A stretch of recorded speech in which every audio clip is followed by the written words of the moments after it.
हमें इस बात की बड़ी खुशी है जी, आपने एक हमारे शहर का नाम रोशन किया, हमारे स्टेट का नाम रोशन किया। तो आपने इतनी मेहनत की और जब हमें पता चला तो आपकी जो हैदराबाद में सिलेक्शन हुई कैसी हुई? सर मैं पहले नेट बॉलर था तो मैं नेट में बॉल अच्छा डाल रहा था, तो फिर उन्होंने उनको पसंद आया होगा तो फिर उन्होंने टीम में ले आए। वो नेट बॉलर उन्होंने आपको देखा कहाँ?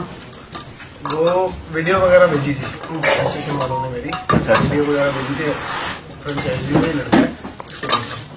फिर प्रैक्टिस कहाँ करते थे? पूना में करते थे? नहीं, मैं साइंस कॉलेज करता जम्मू। अच्छा, बाहर कभी नहीं की प्रैक्टिस, कभी नहीं की। तो आपने जब वीडियोस भेजे तो वीडियो देख के तो आईपीएल में आपकी सिलेक्शन हुई?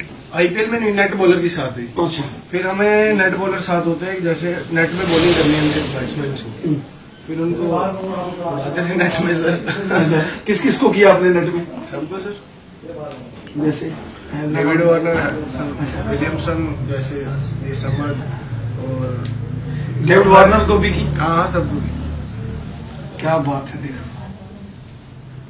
वो तो एक अपना ही मजा होता है। फिर आप आईपीएल में भी आ गए, आपने आईपीएल खेला और ये जो अब आपको अपॉर्चुनिटी मिली है ना, बस ये है, ये है। इसमें देखो क्योंकि एक प्रकार से इंडिया एमए में वो देख रहा हूँ वो सारे खिलाड़ी हैं, श्रेयस अय्यर है और वो टॉप के सारे इंडियन क्रिकेटर्स हैं, सारे टॉप के जिन्होंने इंटरनेशनल मैच खेला, तो उनके साथ खेलने में अपना ही मजा होता है। मजा भी होता है तो आदमी सीखता भी है, लर्न भी करता। चलो ये बड़ी खुशी।